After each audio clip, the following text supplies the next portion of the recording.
মুহররম মাসের রোজা কয়টি ও কি কি আমল আছে? গুরুত্বপূর্ণ প্রশ্ন। মুহররম মাস শুরু হতে যাচ্ছে। মুহররম মাসের প্রধান করণীয় হলো এই মাসে বেশি বেশি নফল রোজা রাখবেন।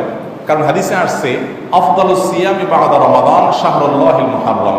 রমাদানের পরে সবচেয়ে শ্রেষ্ঠ সিয়াম রোজা হলো কোন মাসের রোজা? এই মুহররম মাসের রোজা।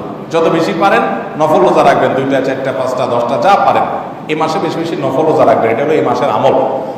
দ্বিতীয়ত মনে রাখবেন মুহররম এটা সম্মানিত 4 মাসের একটা। সম্মানিত 4 মাসের সম্মানিত মাস কোনগুলা? জিলকদ, জিলহজ, মুহররম এবং আপনার রজব, এই 4টা মাস। তো এই ধারাবাহিক 3টার শেষ মাস হলো মুহররম।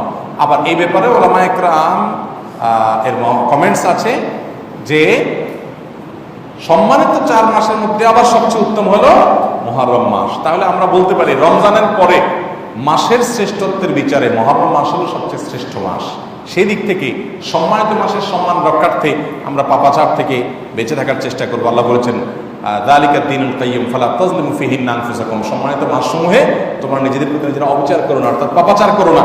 এই জন্য এই মাসে আমরা অন্যান্য মাসের তুলনায় পাপাচার থেকে বেঁচে থাকার ব্যাপারে একটু বেশি চেষ্টা চালাবো। এর পাশাপাশি মুহররম মাসের তৃতীয় করণীয় হলো এ মাসের 10 তারিখ, যেটাকে আশুরা বলা হয়, এই দিনটাতে রোজা রাখবো, নফল সিয়াম রাখবো এবং এই দিনের সাথে 9 এবং 10 এই 2টা রোজা রাখবো। এটাই অধিকতর উত্তম। আর না পারলে 10, 11 রাখলেও চলবে। 2টা রোজা মুহররমকে উপলক্ষ করে রাখা, এটা সুন্নাতের মাধ্যমে 1 বছর পূর্বে গুনাহ আল্লাহ তাআলা আমাদেরকে মাফ করে দিবেন ইনশাআল্লাহ। অতএব মুহররম মাসের এই কাজগুলো আমরা করব। মুহররম মাসকে কেন্দ্র করে তাজিয়া মিছিল করা, শোক মাতম করা, এগুলো নবী করিম সাল্লাল্লাহু আলাইহি ওয়াসাল্লামের সুন্নাহর বরখেলাফ কাজ। এগুলো বিদআত এবং কোনো কোনো ক্ষেত্রে শিরকের দিকে নিয়ে যায়। আমাদের সমাজে দেখা যায় যে মুহররম মাসকে অনেক কুসংস্কার মানুষের মধ্যে ছড়ায় যে এই মাসে বিয়ে করা যায় না, এই মাসে এটা করা যায় না, ওইটা করা যায় না। এগুলো মন গড়া কথাবার্তা।